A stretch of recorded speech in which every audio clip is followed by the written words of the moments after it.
Ladies and gentlemen, boys and girls, welcome to episode 8 of Poker Inferno. Today's contestant is called Mike. He is a guy I know pretty well. I've done private lessons with him for a while. He was embroiled in the cesspit of live poker when he first came to me for coaching. He was saying things like betting to rep the king and betting to stop the other guy from betting and betting to not be bullied. Since then, I'm pleased to announce he's come a long way. He barely plays online. What you're going to see today is a live player who normally I discuss live hands with, sitting down and trying to play a Zoom game while I'm watching and scrutinizing. I think he does a remarkable job.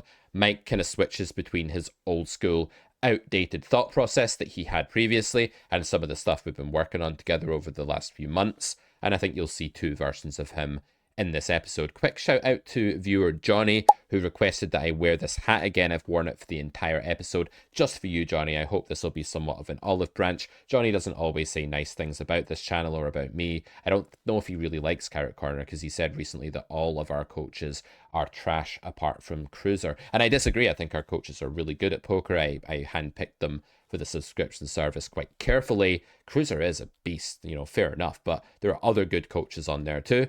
Lots of them. And Johnny, I hope now I've worn this hat for you, upon your request, that you're going to become an absolute fanboy of Carrot Corner, start wearing our merch, which, by the way, we are releasing in the next, I think, month or so. And you're going to go about the world in Carrot Corner hoodies, selling people carrot poker schools, and basically just be the ambassador for the company. Let me know what you think in the comments. Let's get to this video. Enjoy the hat.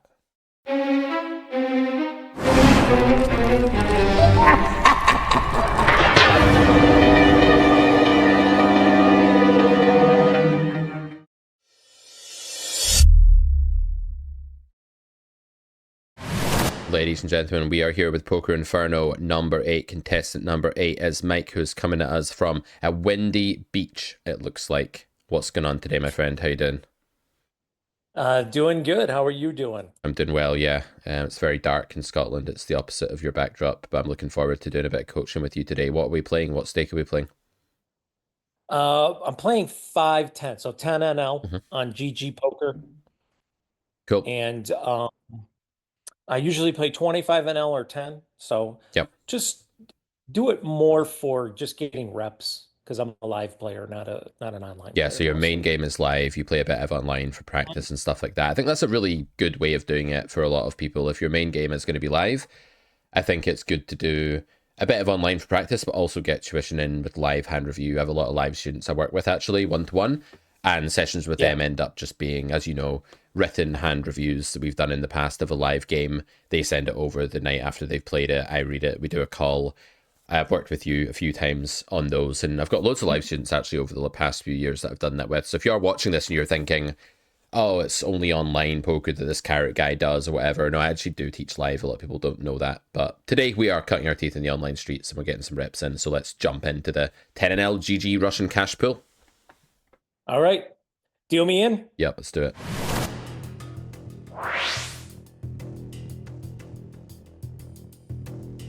All right. I'm going to make this 2.5 here, pretty standard open. Got a really, I got a short player here. Okay, so he's leading out. I obviously have to call, but he could have a lot of this. I don't know if I want to raise and get it in yet, but I just want to call and see the next card here. I think I'm probably good most of the time. It's a really good card for my hand personally. For my range, probably. I mean, I don't think I'm ever folding here. I'm probably just going to get this in and see where we're at. So let's just jam and okay, I'm in pretty good shape. I had a feeling he had something like that, like an overpair that wasn't very good. And obviously flush. Cool. Let's set out there. So yeah, on flop, I do want to entertain the idea of raising because what sort of range composition do you think the average recreational has here when they lead out for pot on the flop here? Like, do you think that's polar? Do you think it's more merged? And what should we do about that? I think it's more of a merged Mm-hmm. range. I mean, he's going to have flush draws. He's going to have straight draws. He's going to have the over pairs. And then he's also going to have, I mean, he's got some sets. He might have already hit a straight, with a 4-6 or something, but I think it's mostly just merged, almost exactly like the type of hand he shows up here with Yeah. a small pair that's over the board, and he's hoping to get a cheap fold from me. But aces continue here, even ace king continues. Most of my overpaired draw hands are going to continue here too. And plus, I've got a lot of overpaired draws. So this is really a fishy type of move here. I don't think he should be betting into me. So the question is, should I re-raise here and just get it all in here? Yeah. Yeah, and probably because it's a short stack, right? So I could have probably popped it and got it in all here. Um, Hmm. I think theoretically, either way, I think it was okay to play it. Um, Yeah. looking looking at it now, yeah, I probably should have just jammed this and said, okay, let's get our money in and see where we're at. Yeah, I don't even like think we need to say see where we're at because I don't really know what that means. I feel like it's like somewhat of an empty term. Like if I'm going to nitpick, but It your is. yeah, but your thought process It is is. good. Like overall, it's really good. Like he's got a very merged range. The amount you can lose here is limited by the SPR. You're a significant favorite against said merged range. Like when do we Yeah. slow play? When do we fast play? We've been over this in some coaching before, but we fast play against more draw heavy textures where we want to rush value. We fast play more against mergy ranges that have a lot of pair plus draw, pair draw, all of that sort of thing, and we slow play against more polar ranges on safer textures where there's less urgency. I think urgency is actually kind of high here, but not massively. And I think in theory, like your hand would just slow play a lot, but in theory, villain would be way more polarized. So I do actually suspect in practice that just raising the flop here and going with it is actually higher EV for the simple reason that there's a load of action killing runouts here where the guy has 6-5 and he's going to put all the money in now, but on the king turn he's going to slow Hmm. down and stuff like that. So I think we do just sort of carpe diem and get the money in now.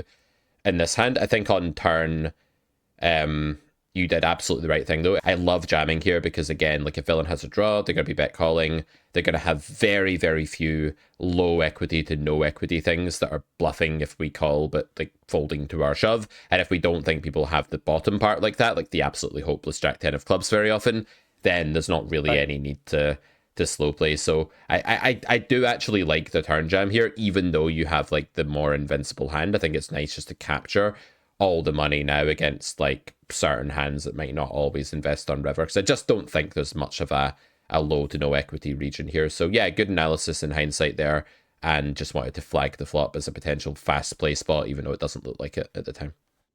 Sure. Now, would it help to just say, hey, if I had ace king here and no hearts, do I play this significantly different, or do we just kind of can we fast play, or are we just calling to see the run out Well, Ace and King isn't a hopefully hit? value hand, right? So fast play, slow play Right. only Yeah. makes sense in the context of a value hand. With Ace King, Yes. we just have to decide whether we have. I don't think raise makes any sense actually because there's no fold equity from better and there's not any Right. value. So it's just like, can we hang around and call a street? And I think the answer to that is probably, but it's going to be like pretty close to zero EV already with that hand. But aces and ace Yeah. king are so Hmm. massively different against a merge range that contains everything in between. That's true. Cool. Yeah. All right, let's jump back in. All righty. The stacks, we got a short stack with a pretty wild 58 there, and he's going to come along. Okay. All right. He leads into me. He's not a particularly good player. I do have a pretty tight player behind me. My inclination here is to call, but I don't know what the guy behind me is going to do, and that's always a problem. I do have a pair draw, and I've got backdoor straight and stuff. God, I don't know if this is fishy or not. He's just a bad player, and I'm in a pretty bad player pool, so I'm just going to take one off here. Um, wow. So this is another one of those mergy ranges. Like he's probably got some sort of straight draw that's not there. He might have a 6, he might have a 7. I don't know if the ace has got any showdown value. I'm just gonna fold here. Um, I just don't think the hand was good enough at that point to continue. Okay, let's talk about it. So I think on flop here, like the main thing is we want to compare our pot odds to how good the situation is with respect to our quality of outs, our quantity of outs, and the realizability of our equity. And I think our realizability here is a bit less than normal because there's a player Yeah. behind that can have just woken up with something huge and can raise. We can be drawing dead, that sort of thing. And we're going to face a turn bet relatively often here as well. Like in a node like this where someone's led the flop three-way, the turn is going to get bet pretty frequently, right? In spots like this. Yeah.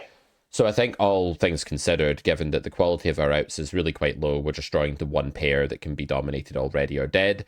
We're not closing the action. We should fold the flop. Now, yes, you're getting 3-1.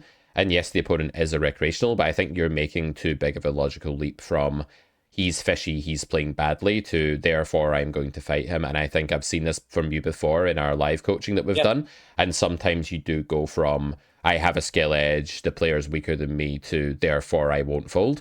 And I think sometimes that can be a real logical leap. And for anyone watching this, like Mike and I know each other much better than most contestants on this show, which probably shows the dynamic. Most of the time I've just met the person on Inferno, whereas you and I might go back a little while now with the work we've done together. So I think this is one Yeah. of your kind of old bad habits here rearing its head on the flop here, and we can just assess quality and quantity of outs as low and probably just fold this one.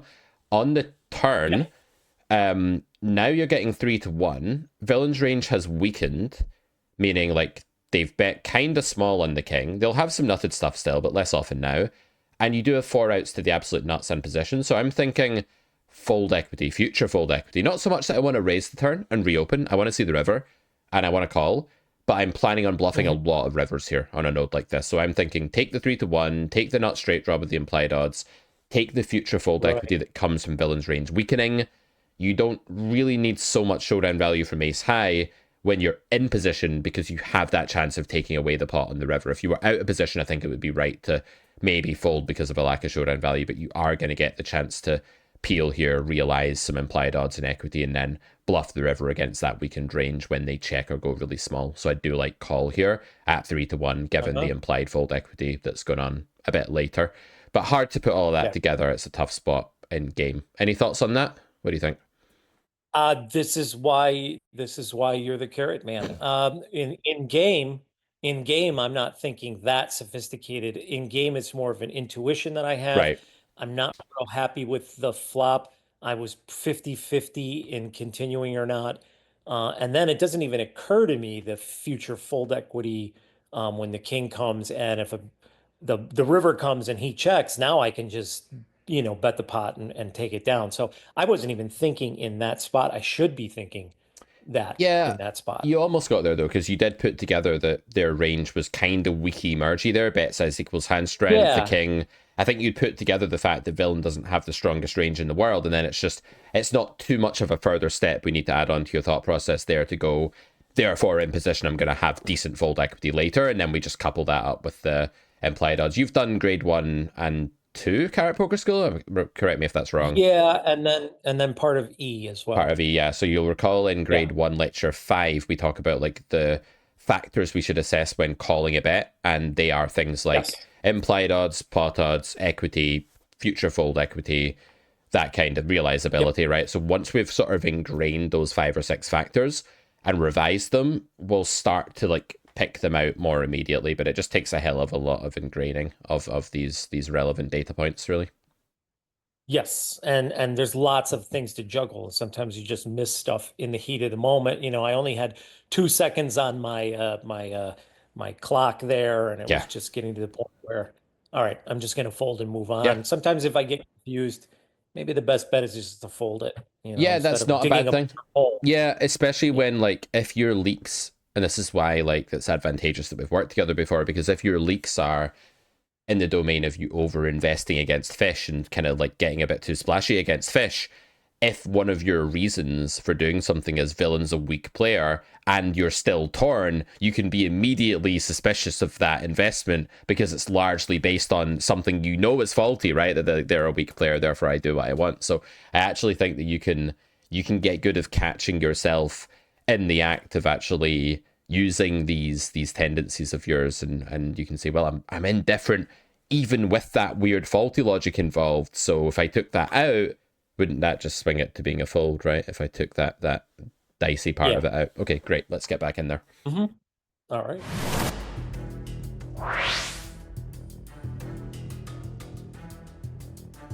Okay, so Yeah. we'll pick this hand up on the flop. We have open, pre-open, called by the button. What are you thinking? I'm just gonna check this back here because that's kind of like my standard play out of position, although I'm playing you know, a fishier player who's short stacked. I hit an 8 now, so I've got actual equity. I don't necessarily want to bet here though. I think that would be a polarization error. I think I'm just gonna check. We'll see if he tries to make a play at it. He does. I think this is just an easy call here. We've got a lot of things that can happen that are good, and we still have, pretty good hand as it is. And of course, I'm going to check here. I'm going to check in mind with probably calling a reasonable bet here. I think the eights might be good. I would have probably gotten popped if he had an ace or a queen. I don't think he would have checked through the turn. So there's a reasonable size bet here, about what, a third or two or a quarter. So I'm just gonna call with my eights.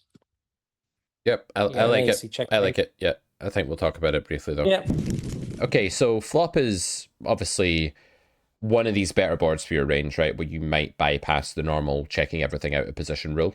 yeah, You could start betting this hand. This hand plays fairly well as a bet at this SPR, just because check raise at this SPR with the nine high flush draws not great, and check call is that's okay, but I wonder if bet might be the best play here actually. But I think it's close, no big deal. On the turn, yeah, I love it. A lot of people who are live players, because all the live players are terrible at cards. A lot of them, end up betting because I have a pair and a flush draw and I picked up equity, and it's nonsense. When I watch live vlogs, sometimes, I feel a bit sick in my soul at some of the thought processes I hear. Not all the live vloggers, guys, there's some good live vloggers, but yeah, you hear people say, like, I've got a pair and a draw, so I'm going to bet. And you said it. You yeah, said it, man. Polarization error to bet. Better hands aren't really folding. Worse hands aren't really calling too often, although there's some. Looks like a very yeah, clear check with medium equity and call on the river because you've left villain's range super wide. You've basically given them rope twice. They've not been filtered here.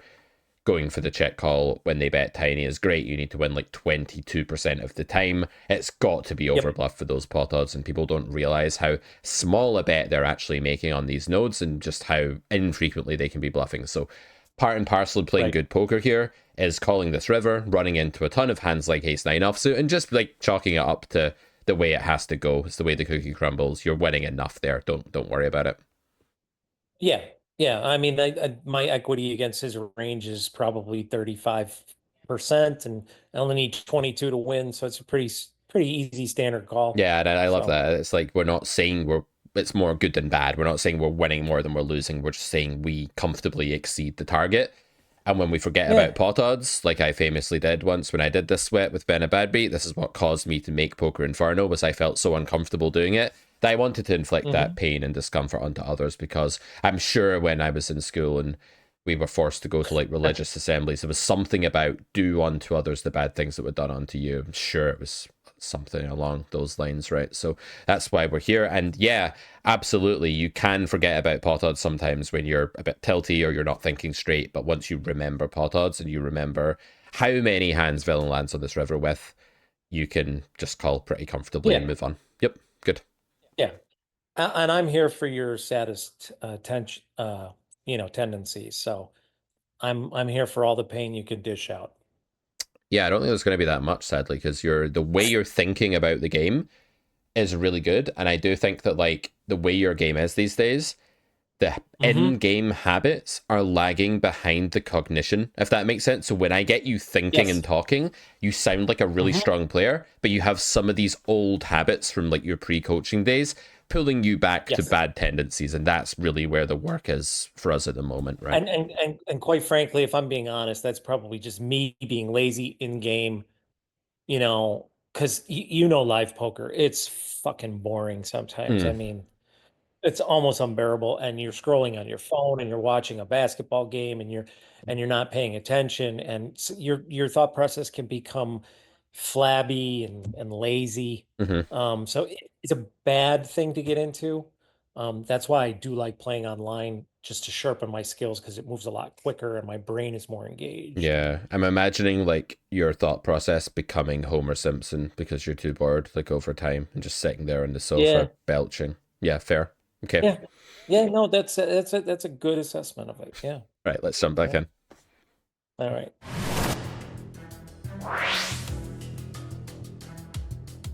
All right. All right. I'm gonna three bet to a good size here. I don't want to push him out of the pot. I want him to call. Good. Okay, so we talked about this. My standard is to just check back. I'm gonna do it again, but I could bet this for a small size, B33. Um, I could block bet here. The ace isn't great. It's good for my range. It's not good for my hand. Boy, I just have to check here. That ace is really degrading the equity that I have. So I think I just have to check here. I will call a bet if it's reasonable. The size is decent. All right, so I need 33% equity. I think my hand is reaching that threshold for a card. So I'm gonna call.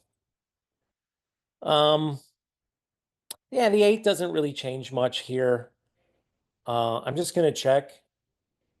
I think again, I'm probably in that 35-40% equity band. So I can call it again. I can call a decent bet here. Yeah, I think this is just going to have to be me calling here. I got a 33% equity, and I probably have right around that pot odds wise. I think I just have to call. All right, good one to talk about. There we go. There we go. I was expecting to lose Yeah, you a lose good you amount of lose time. more than you win, that's for sure, but you win sometimes. All right, Yeah. let's discuss it. So the standard that you're applying here sounds like a cold called pot single raise pot standard where you say like my default is to check. Like 9-6 deuce is a relatively okay Yeah, yeah, board. yeah, yeah. Hmm. Yeah, you're right. This was a three bet pot, and this is definitely a lead in a three bet pot. Yeah, I missed I that. think it can be a check raise in theory or a lead. Like I think both are okay. Okay. My Yeah. my go to here would probably be that if I had aces, I'd be more inclined to check raise because I'd be blocking ace high calls. I would be wanting villain to improve all the time, like hit a king. And if I had queens, I'd be a bit Yeah. more inclined to bet. Like if I was just going to try and find a way of making sense of the spot to myself, the solver will be very self-conscious about how often it has each of those and will like mix certain frequencies with them. But I think Right. we It's could. gonna mix a lot of them. It's going to Yeah. mix, yeah, but I think we can sort of bet queens, check aces if we want, or something like that.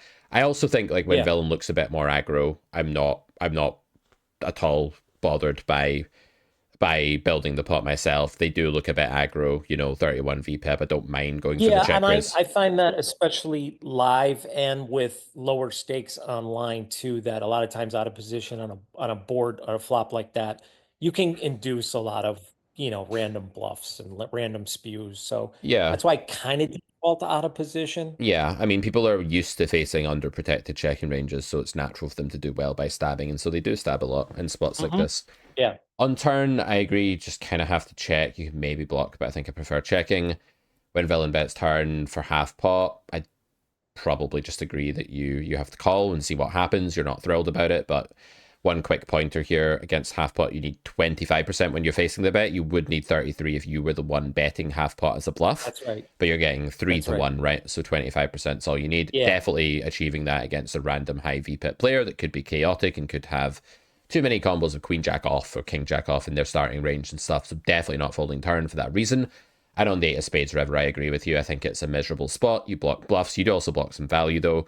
And hey, let's not get too into the weeds of blockers. This is potentially a weaker player. Could have started with Yeah. way too many hands and could have bet turn with a lot of them.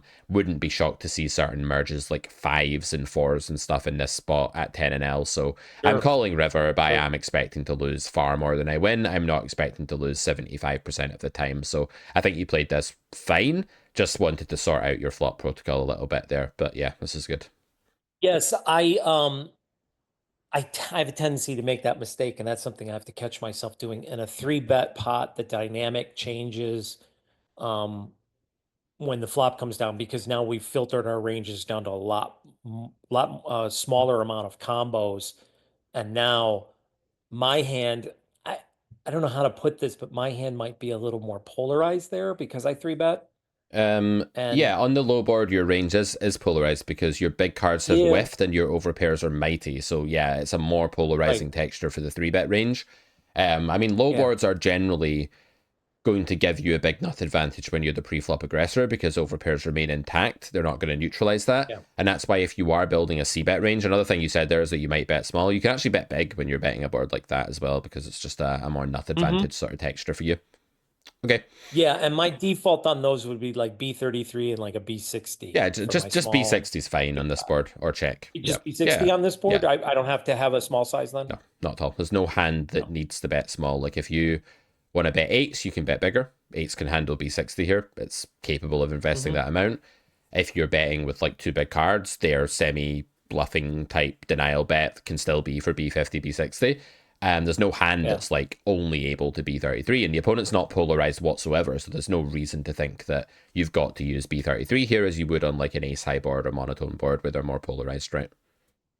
Yeah. And I'm pitching my Okay. coaching, by the way, guys, at Mike.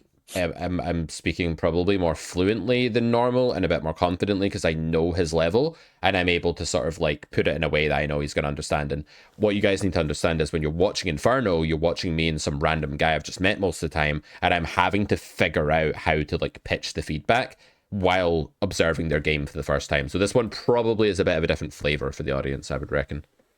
Yeah, this one definitely has some deeper context because we know each other and I mean you've seen all of my best horrible plays. You know. So Yeah, we've had a good time working on your mental game yeah. together and improving that over the months as well. So yeah, good. Yeah, yeah, yeah. All right, let's get back up. And I would say in this mental game here, in the past, I would have thought, oh, that ace came down. Shit, he's got an ace. I better bet this before he bets this. It's just completely faulty logic all the way around. Yeah, And I've just stopped doing that period. And I've taken just taken the bullshit out of my thought process and like, what are the facts? Let's play the hand based on the facts. yeah, that's awesome. And I think that's really common. I was saying to it's a live guy I teach that plays like private games, like high stakes private games, and he's Yeah. just in the early stages of really thinking about EV and taking poker seriously and getting coached for the first time in a formal setting. And what he said to me the other day was really cool because he said, I'm just starting to think about EV. These guys don't think about EV. They're betting to find out where they're at. They're betting to represent. Right. They're betting so the other guy doesn't bet. All of their reasons are about immediate gratification, comfort, hedonic kind of reasons for doing stuff. They're not about long Yeah. term expected value. So, huge point. Yep. Yeah, no, absolutely. I find I mean, that's the case with most gamblers in general. And I love the idea of the plus EV, like fuck the theory. You should know the theory. You should know what's optimal and what's not optimal and what your options are. But really, it's finding the plus EV line based on the situation and the player you're against or the player pool you're against, Yeah. and not necessarily, what's the right thing to do. Just look for that plus EV play and think that through, and you'll get there, I think, a lot more often. Yeah, and stop wanting the pot to go your way. The pot will go the way it's going to go. Just put yourself in a position Right. where it goes your way more often than Yeah. the line you take Yeah. maximizes that for you. Okay, let's jump back in. Let's get another Yeah. hand.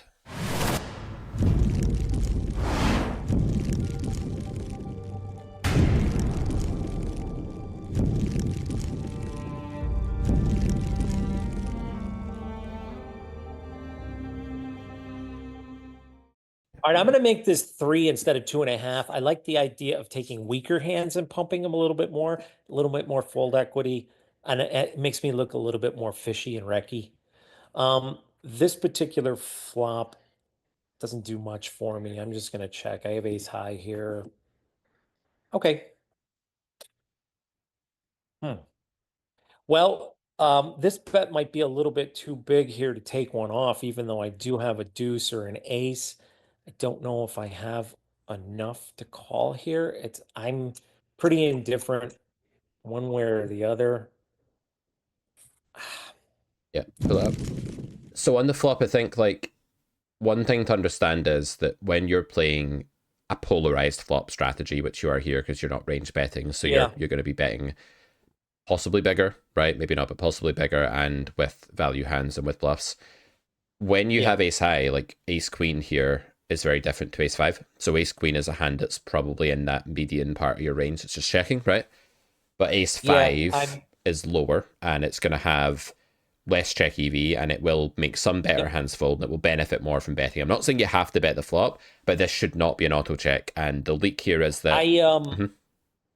yeah, I recognized this almost immediately when I looked at this and I thought, well, wait a minute, the ace five is not very good here. Ace queen, ace king, ace jack, those are good enough hands to check. This is a really shitty hand. I should probably just bet this here, um, and harvest that fold equity. And if not, I just don't think there's a lot of things that are going to turn this hand into a good hand. Yeah, that doesn't mean you And have to bet. I'm just saying, like, doesn't when mean I you're have to bet. Doesn't mean I have to bet. I'm Yeah. just pointing out that like it shouldn't be we need to break the habit of a hand like this being perceived as a default check. That's all. It's not that like not Yeah. betting is tragic or anything like that. It's just we don't want to go through our career in the bad habit of constructing linear betting ranges or something because like a polar flop strategy will involve some degree of betting with hands like this that have backdoor straight draws and overcard and not tons of showdown value. That's all. So yeah, we could bet Yeah. flop if we wanted. Moving on to turn. Now, I want to stress one more thing for the audience, which is that you are a live player.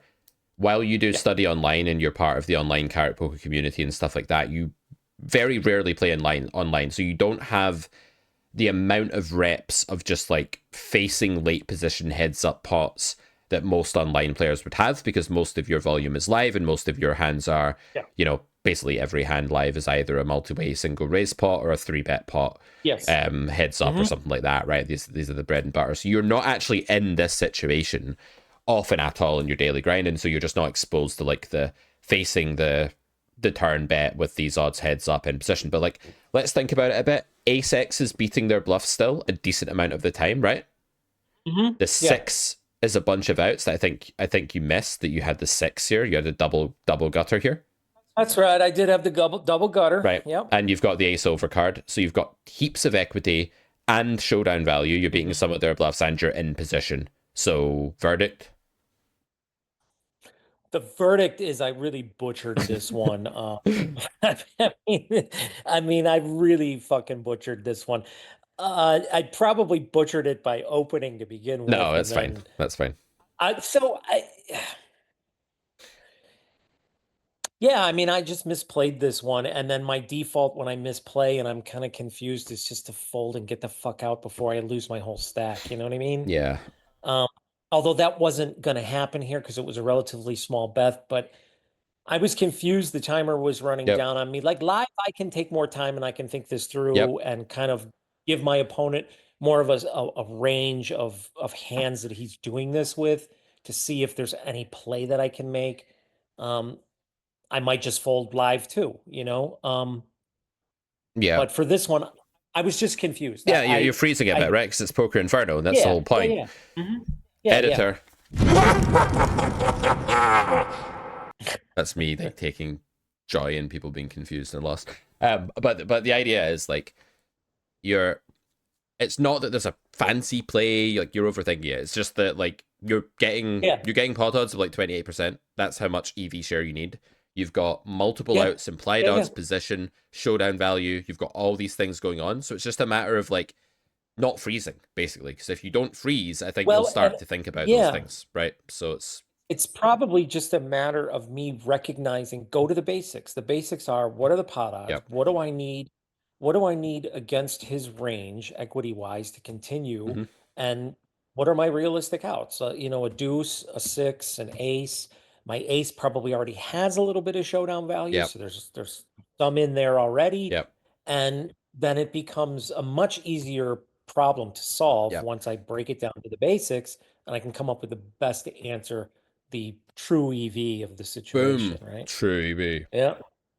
Love that buzzword. I got it in. Yeah, teaching you, Mike, has always been a bit like I'm trying to think of the analogy here, but it's kind of like there's a I don't know, I'm imagining like a toy car and it's kind of Yeah. on its back and the wheels are spinning uncontrollably and like I just have to like flip it face up and then it drives normally. And I'm like, why couldn't it have just have been like the right way up the first time? I feel like your thought process now Because when we first started working together, you were a typical live player. And by that, I mean no disrespect, but you had very Yeah, minimal understanding of how the game worked because you had all these live habits, right? And all the bad right. live player cesspit thought Oh, processes have been normalized to you. But like we've worked so much on your yeah. theory that when I put you on the right track, you can kind of figure stuff out. But it's just a matter of like getting to a point where you can do that yourself. And I agree that live you're going to have an easier time doing that than you are online. Like this is going to be the environment where you perform at your worst, basically. This environment right here. Yeah, So and the one thing I take with me live is I always, if I get confused, I need to just say, all right, stop, hit the reset button. Where are we at here? What's the bet I'm facing? What are the pot odds I need? All that stuff. And then just answer those questions and you come up with a reasonable way to play the hand yeah. based on, the way the game is supposed to be played in And theory, never forget you know? like showdown value too. Like whenever you have an ace high and the opponent polarizes to some extent by betting the Yeah. turn, while ace high is not something we're excited about, it is enough to beat an unimproved 10-6 on the river, for Yeah. example, right? Yeah, I So mean he's got a lot of bluffs in his range here. The stuff that just I can beat with just showing an ace. yep. So I already have some equity. Um, it's just a matter of stopping, hitting the reset button and saying, okay, where are we at in this hand? How did we get here? You know, and then at the end, adding an exploitative concerns like, Mm-hmm. do I know something about this Mm-hmm. opponent? Not know something about this opponent? Is there anything that I can add to kind of, you know, Yeah. We're getting there. tip me one way or the other? All the Yeah. parts are there. It's just that they're not accessible in the time frame that we ultimately want yet. But all the parts are kind of there. Yeah. It's just a matter of like that car starting the right way up and not having to be flipped, basically. Okay.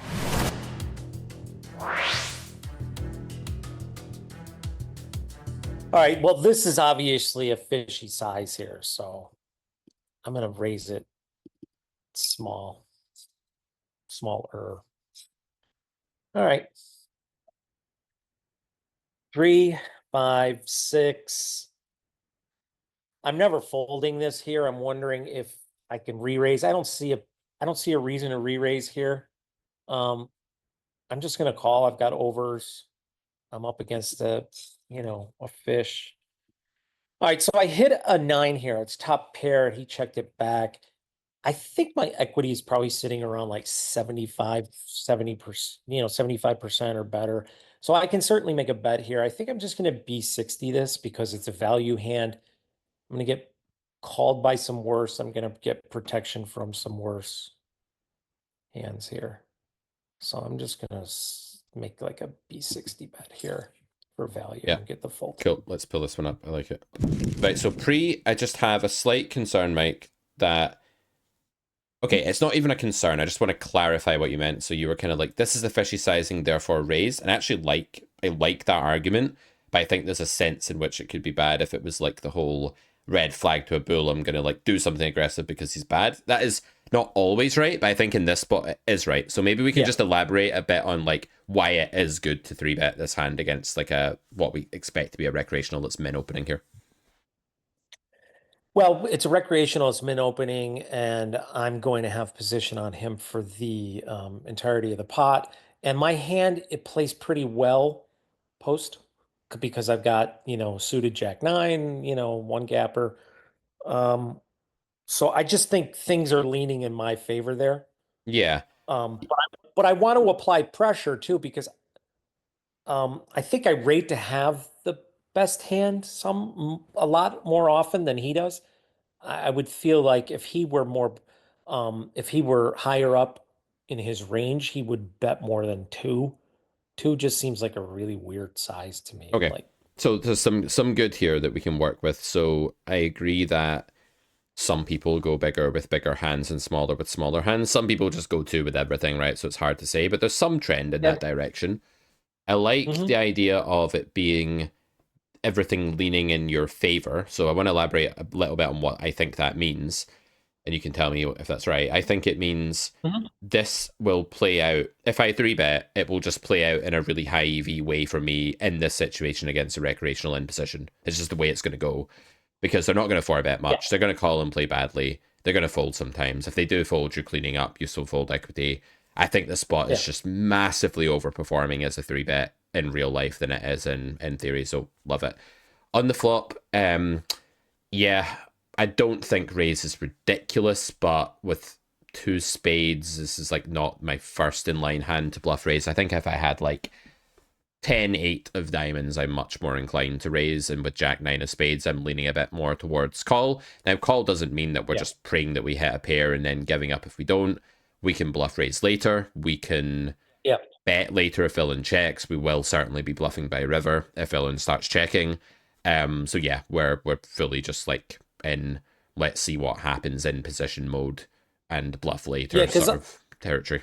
I've got a lot of options because I can fall back on the future fold equity Mm. too if I get a check at some point, and I can usually just bet that and get a fold, Yeah. reliably get a fold. Yeah, and I Um, think with this hand, like calling and seeing what happens, like what villain's range actually is, what comes, what they do, there's a lot of merit to that, just like paying very little and then still having lots of options later. So I think call is a really underrated line. I think people get very trigger happy with raise in spots where they still have a lot of old equity by calling in position later, right? So it's worth considering. right. Okay, on the turn, Well, yeah, go one ahead. of the one of the things that I thought, and again, this was an intuition, is that weaker players tend to give their hand strength away with bet sizing tells. Yep.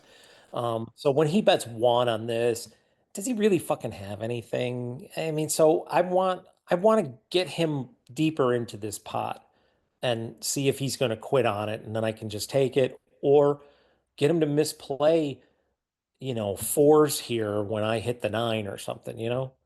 Yeah, a So lot of good things can I'm happen. using those bet sizing keys to kind of guide my choices here Yeah, too. definitely. We don't want to look at that as like some kind of balanced strategy and like give it respect. We kind of want to see it as bet size Right. equals hand strength and go from there. Yeah. Yeah, Yeah. on Yeah. turn, I love it. I think this is a mandatory value bet. I think your hand's way better than 75% here, or if it is 75%, Okay. it's maybe because villain has like pair plus draw a lot and can redraw. But I think you have the Yeah. best hand currently. That doesn't mean 100% equity, but I think you have the lion's share of the equity here 90% of the Hmm. time or something like that. So going for a nice big turn bet, I think you could have gone even bigger than B60. Like I think you can go up to like Yeah. B75 here. The turned top pair against this line is just so huge in equity that I would just go big on turn and I would be value betting the hell out of a lot of rivers here as well. If the river is Hmm. like a queen and villain checks, I'm value betting again because as far as I'm concerned, they don't have a lot of queen X. They have mostly stuff on the flop, pocket pair, Yeah. etc. So you can be Yeah. really, really greedy here and just always bet turn because you just have a high investment ceiling with this hand now in position. Yeah, absolutely. I agree with that assessment. I tend to undervalue what I think my equity in the hand is, Mm-hmm. so I'm a little bit conservative when it comes to that. But yeah, I could be 75 here, and then I share your, on turn, or I mean on river, I'm still betting a lot because, like I said, he's probably in here with like four.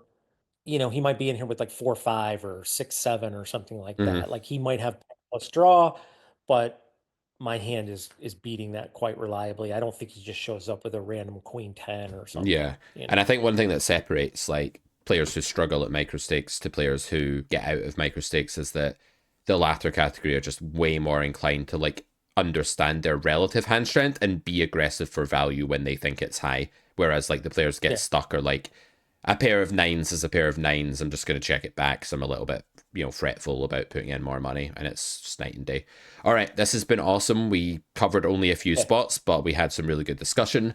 And yeah, I just want to remind everyone that what you're looking at is a live player who's just like fired up a Zoom table. We're not looking at a Zoom grinder here. And given that, and given the fact that you were on Inferno, I think you've done really well at stringing together thoughts. And yeah, your ceiling, it can be quite high, your floor can be quite low, Yeah. and it's a matter of, getting you towards the ceiling more often than the floor, bringing up the floor and getting towards the ceiling more often.